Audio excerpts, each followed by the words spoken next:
ulamanya adalah seburuk-buruknya manusia yang berada di kolong langit. Dari merekalah asal fitnah, dan kepada mereka juga fitnah akan kembali. Masya Allah, saya bergetar baca hadis ini. Pertama, jarang ulama menyampaikan hadis ini. Kedua, apa yang saya pikirkan beberapa waktu yang lalu, seolah-olah, Diki, apa yang kamu pikirkan benar. Nih dalilnya. Kira-kira begitu. Rekan sekalian, menurut pemahaman kami yang muslim, bahwa sesuai dengan rujukan-rujukan hadis yang ada, setelah Nabi Muhammad wafat, tidak ada lagi wahyu, tidak lagi firman dari Allah Subhanahu wa Ta'ala, namun Allah sisakan satu, yaitu melalui mimpi, petunjuknya, tapi bukan wahyu. Artinya petunjuk, kabar gembira, kabar peringatan, dan sebagainya. Jadi wahyu itu menurut keyakinan umat Islam, wahyu itu diterima dari berbagai macam cara. Ya. Salah satunya melalui mimpi. Jadi mimpinya seorang nabi, seorang rasul itu adalah wahyu. Nah, dari sekian banyak cara Allah menyampaikan wahyu kepada manusia, kepada para nabi, salah satunya melalui mimpi. Nah, Nabi kami mengatakan, Nabi Muhammad SAW mengatakan bahwa hanya tinggal satu informasi yang Allah sampaikan melalui manusia, melalui mimpi. Yang lain sudah tutup semua. Dan itu juga mimpi hanya 1/46 kenabian. Baik, pengalaman kami dari fakta yang ada, sekarang manusia, ulama, atau orang-orang tokoh agama hanya mengandalkan textbook. Maka ketika kami Majelis Ganjil menyampaikan, kami menerima mimpi nih. Ini banyak yang mimpi diabaikan. Dan jarang sekali rekan-rekan sekalian, silakan mungkin yang pernah mendengarkan ceramah di sana sini di majelis sebagainya. Saya selama hidup ratusan kali ikut pengajian ustaz-ustaz, tidak pernah ada tema mimpi. Betul? Betul? Nah, betul. Jadi seolah-olah diabaikan. Padahal ini bagian dari kabar kenabian. Namanya kabar kenabian, derajatnya sudah pasti di atas pendapat ulama. Gus Baha, ya pernah dengar Gus Baha ya? Ulama terkenal dari Nahdien, yang dianggap tokoh yang cukup mumpuni.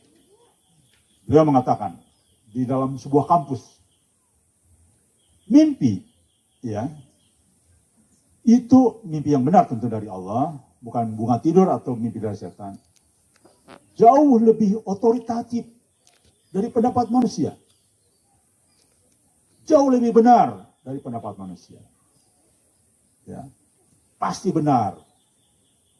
Kenapa demikian? Karena mimpi itu dikendalikan oleh Allah. Kita saraf, kemudian Allah tunjukkan. Dalam tidur kita bisa nggak berontak? Kita bisa nggak melakukan apa-apa? Enggak, kita lupa. Itulah dikendalikan oleh Allah Subhanahu wa Ta'ala. Maka Gus Bah mengatakan jauh lebih otoritatif.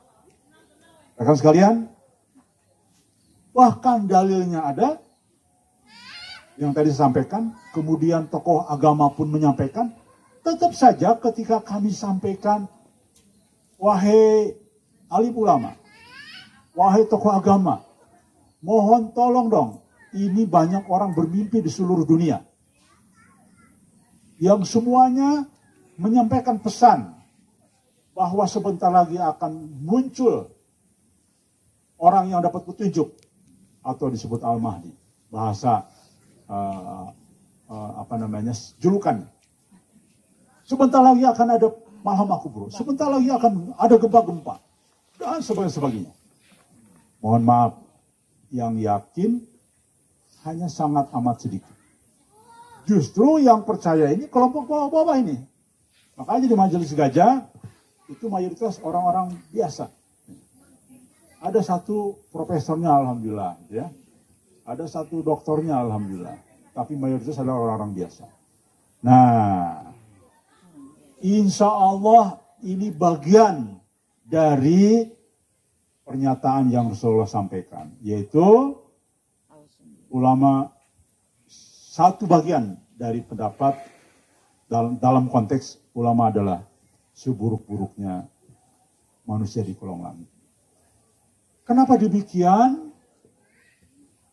Mengabaikan petunjuk dari Allah yang jelas-jelas sekali dalilnya ada, jelas-jelas kita bisa uji bersama, tapi sudah diabaikan. Baik, tidak aneh. Maka Imam Al-Ghazali menyatakan ya, dalam buku kitab Ihya Ulumuddin,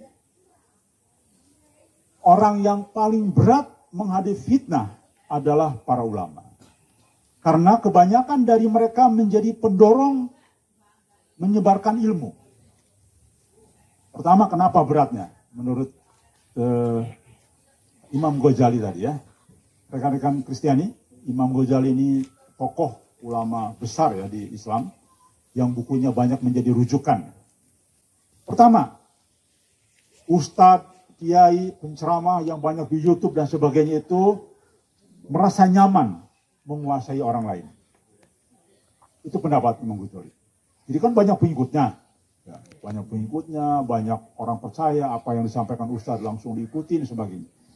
Yang kemudian gembira dengan banyak pengikut.